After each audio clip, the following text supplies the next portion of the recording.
Paper Cut here with another replay review, this time of Goldfish, who is a gold Byzantine player playing against a platinum Chinese player. Now, this one's interesting to me because I've recently kind of become a mini Byzantine main myself. I've played Order of the Dragon a lot since release, and now moved on to Byzantine because I just love those civs that everyone says are difficult or not good. I love figuring them out. But Goldfish here is on a massive winning streak. I think he's won his last 7 games in a row in Byzantine, so really putting the Byzantine name to good use. But this is one of his most recent losses, and we want to see, as always, what could he do better, what is he doing well, and also consider the theory and the matchup and everything that goes into the game. So before we hop in, let's think of the map, think of our opponent. Our opponent is China, and our map is Golden Heights, Hills, I forget, Heights or Hills.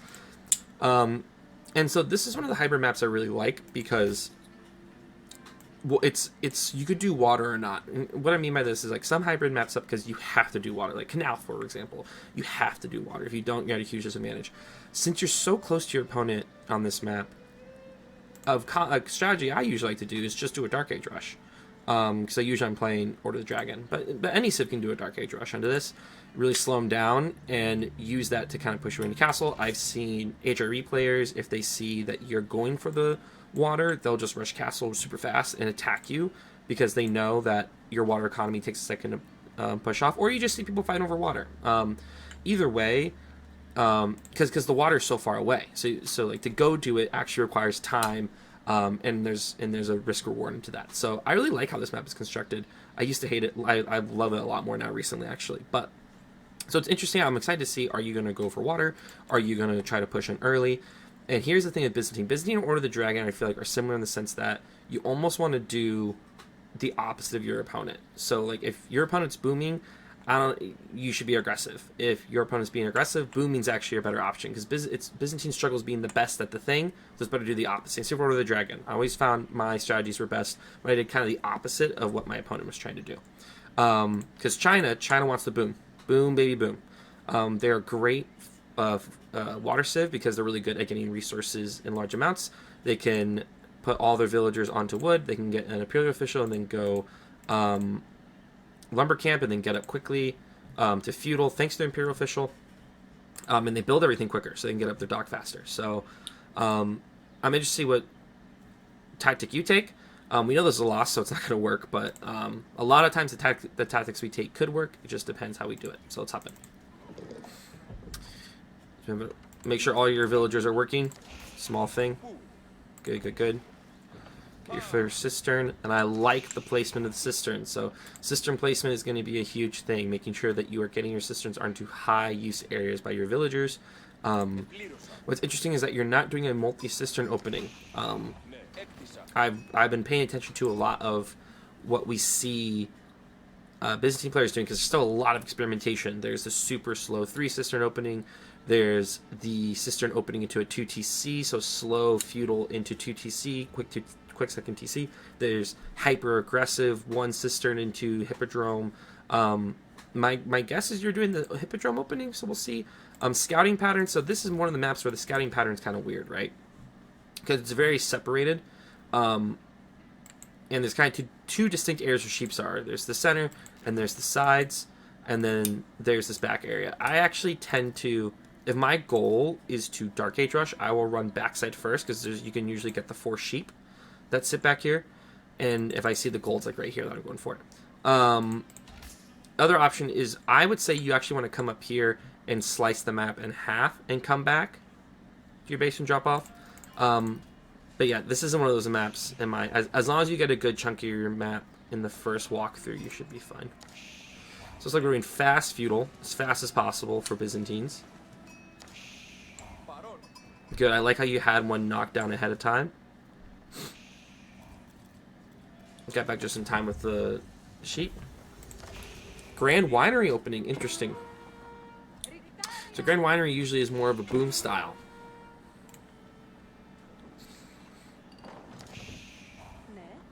And through my experimentation, I'm kind of talking, I want to talk to this kind of as someone who's been playing Byzantines and people who experiment Byzantines. I found my most recent success, if you want, you can check out some of my games, just look at Paper Cut. I have found the most success doing a 2TC opening of Grand Winery. I saw this from Crackety here. And what you do is you get 2 onto stone from the start, and then you go up the feudal like normal. You get up a second cistern by that time, and then you go straight into second TC, and you put the second TC right next to the berries where you put your Grand Winery, and that gives it a little bit of protection. It allows you to get a lot on food, and you can start transitioning to farms, and then you basically just defend and get into castle, and you just have a massive economy. You can do a lot of stuff with mercenaries. Mustafadi's okay. Sorry, I'm clapping something in my hand because I have busy hands. I'm gonna stop doing that, but that's ruining the audio. My apologies. So I'm gonna see how you work with this, because this might be one of the reasons, honestly, you lose. I really wish they would buff the Grand Winery. So neither of you go water. Oh yeah, he goes water. Okay. So this would have been nice to know, and here's why. Him getting water for free really hurts. So if he's going to go water, you needed to do something else in response, because you can't just play normally now. Because if you just play normally now, he's going to have way more food than you. You're going to get up to feudal way faster than him. So a big thing for me on this map is you want to scout quickly and know if your opponent's going to go water. Because then that actually forces a reaction, because you can't just play a normal game. He's going to get too much food. So I kind of have a few options. One, if I see my opponent is going to go water, that's when it's like, okay, I'm cutting off the gold. He gets no gold. Doesn't matter how much food he gets, he can't age up. I'm cutting off all the resources as possible. Another option is if you had ran over here first and checked, like actually checked to see if he's sending a villager, or checked his base to see if he's going all in on wood early on, you could have made a barracks and just run over and burned it down, which would have been better.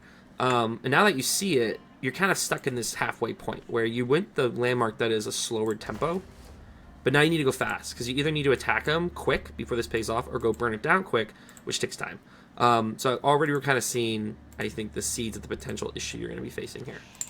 Or you go make your own dock, and here's how this works. You make your own dock, and you get out a ship to burn his ships down before he gets up. Another cheeky thing you can do, for those of you who are in the situation, drop a dock right here or right here, and then get the upgrades that makes it like a shootable dock. So narrow arrow slits, and that shuts down everything next to the dock, because then they can't make stuff that gets shot by the arrow slits, and that's probably the cheapest option. But then he can just come down and burn it down. But yeah, suggestions. But you can't let it go. Like, you can't just let him do it. There's too much food in there. So you're making horsemen. He's going to send him straight at the dock. Because also you're on a timer here. Okay, you don't send it. Now you send it. Because you're on a timer here. Your timer is, he's trying to age up. Your timer is, by the time he ages up and gets out a ship that shoots something, can you burn it down? And I think if you just sent every horseman to this dock, you might have been able to do it. But they had to go right now. Just make horsemen go to the dock. We're going to watch. I'm going to show you how much his food eco just goes off the chain. You're waiting too long. This is all timing, right? Because the second he gets up, if he gets to 21 seconds, he gets a junk up. And you're lucky he's slow aging up. But you gotta get there. You gotta get there right now. No, don't burn the ships. No, burn the dock. Burn the dock, because you have to, and you're missing villagers right now. Can't do that. Make sure you're getting villagers. Make sure you're getting villagers.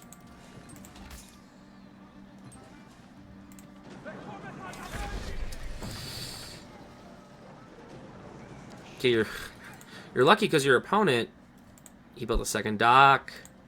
So that's another thing you have to be careful of.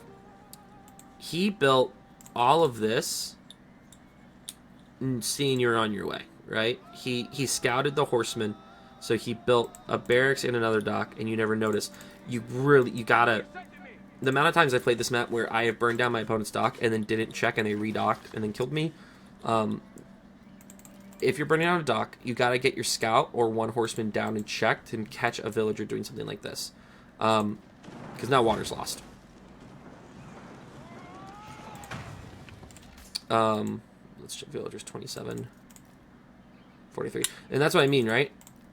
One, I think you forgot to make some villagers, so that you should be a couple behind, but he's also not making villagers right now. He just queued up some more. But he has 13, 21, 26, 27. So he has 27 normal villagers, and you have 27. This is all fishing ships. He has another 16 villagers, basically, because of these fishing ships. It's like he already 2 TC. You don't even see this. So that's a scouting error, and that's not reacting to the map and what's the potential happening here. You don't even check and even see. And now you see, like, why does he have spearmen down there? Let's check resource income minute. He's doing 750 food a minute. He is outclassing you in all the resources because that means he has less villagers on sheep. So now he has villagers on every other resource. And now you're in a really tough spot. Your options are you do a secret dock up here. But he's just going to dock all the way up. I bet he makes a fighting ship and then he just checks right here. And now he's defended it. Your option now is that when you saw all the spearmen on that, you needed to basically rush him immediately before, because his spearmen are slow. He'll have to run them all the way down. You could run all the way down here and basically just run past this. Run past this into his wood line. Just start killing villagers. You got the delay now. And honestly, your best option is you rush castle. You gotta rush castle. And you gotta get a second TC up. Honestly, second and then potentially third TC. And then you just try to hold. I've done it before. It's very hard. Most of the time you die. But now you're being too passive. And then, look at this. Look at this. If you can keep where his archers are and where his spearmen are, you play around that. Because you're faster. So you see a spearmen running together, you run all your horsemen hard-ass back and just try to burn this down again. Because he still hasn't made a warship. And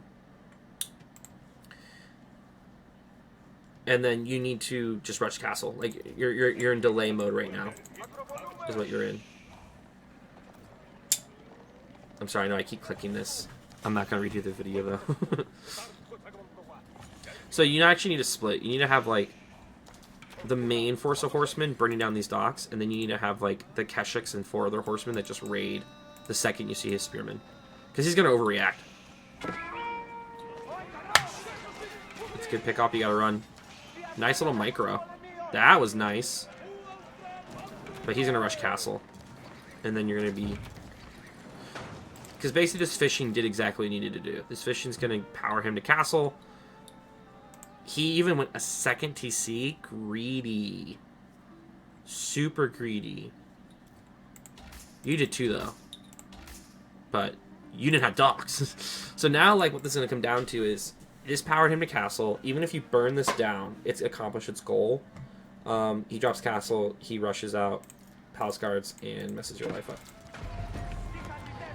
But you gotta hard commit now. And you gotta catch the villager. There's a villager around here somewhere that can't live.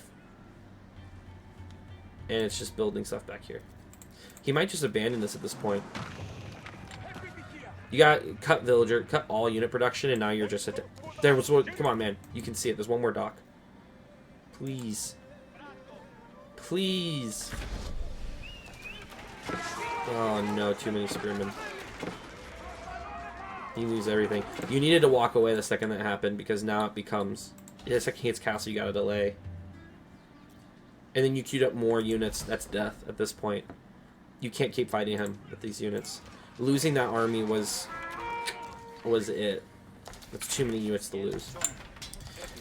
And you have to think about your advantage of the units. He's all spearmen and some horsemen. If you saw that fight, you run away, and you split half your horsemen and run to his base. Because this is pretty raidable.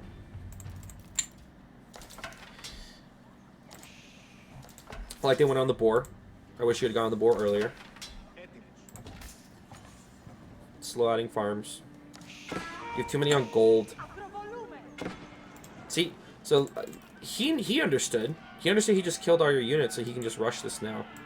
But you could have done that earlier. Like, you basically needed, at the very middle area, when you realized you were behind because of the dock, to just raid like crazy and rush castle, and then you had to kill him with your castle units. Yeah, now he's just gonna walk in. He's not. Let's say he's being passive. He doesn't need to wait. What is he waiting for? You're lucky. He should have just walked in on you. He knew he would have killed. Oh my god. 36 horsemans. And then 2 clockwork nest of bees. Pain. Because here's the thing. If you had rushed castle earlier, before you lost that entire force and you're just running around, you could have got up the golden horn. The second you hit castle, you then get down a siege workshop. You get up 3 springholds, and then you just hold. You may get an outpost or 2 with the upgrades, with the Maginot upgrades, and you're holding. And you could do something silly, like you could build, you know, like secretly build 5 rams up here and ram down the docks. You could just beat them in units, or just hold till you guys. I don't know. There's not a lot of great options once you lose water. That's why you gotta win it or fight over it, or mutually agreed that no one touches it. What is he doing? Okay, yeah. Imagine if you were casting a Maganella right there. Pretty sweet, huh? So let's talk about adjustments. I am big on, if you're gonna play ranked, playing all the maps, because learning water is valuable. And here's the thing, like, if you don't want to play water, it's fine. But I like that you played a water map. And so we have to adjust, though. Our gameplay needs to adjust for the map for the opponent and what our civ's good at.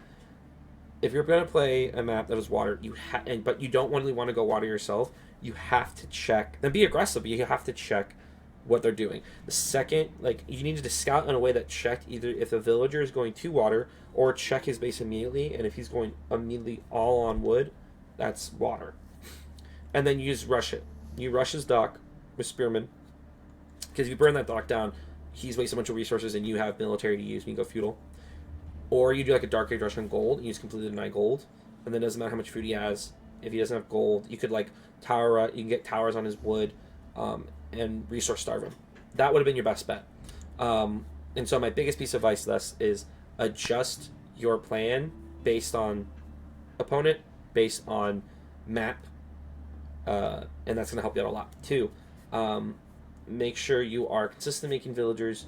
I don't think you messed up a lot, but it really matters, especially as someone who's climbing, as you are. And then lastly, use your unit's advantages. So he was all spearmen at one point, you're all horsemen. Use that. He has to run across the map. He is defending things completely across the map. So the second you saw that spearman mass defending the last dock, you should have rushed his base and tried to kill as many villagers as possible. Then his spearmen run over, and then you run the opposite way. And then you make a call. Like, when you're being out-boomed that much eco-wise, you really have 2 options. But you don't have a force yet to burn it down. You either out-boom him, so you drop like 4 TCs, or, I'm sorry, I didn't mean to hit the mic there, or you rush castle, get relics, and try to do a timing push with castle units before he gets the castle and gets better units. So like going all in on Vangarian Guard, getting a Maganel too, getting down a Ram, and then just going for it. But instead you kind of like tried to fight in feudal, which was just going to be death. His economy was way better. And then you lost your entire army, and that army could have been used to delay, to continually try to keep him off balance and making units while you go castle. But you did show great micro of your units until you lost everything at the end. But before that, great macro of your units, your decision making was pretty solid. And you kind of just have to learn a completely new thing when you face a map like that. I hope that was helpful to you and anyone else watching.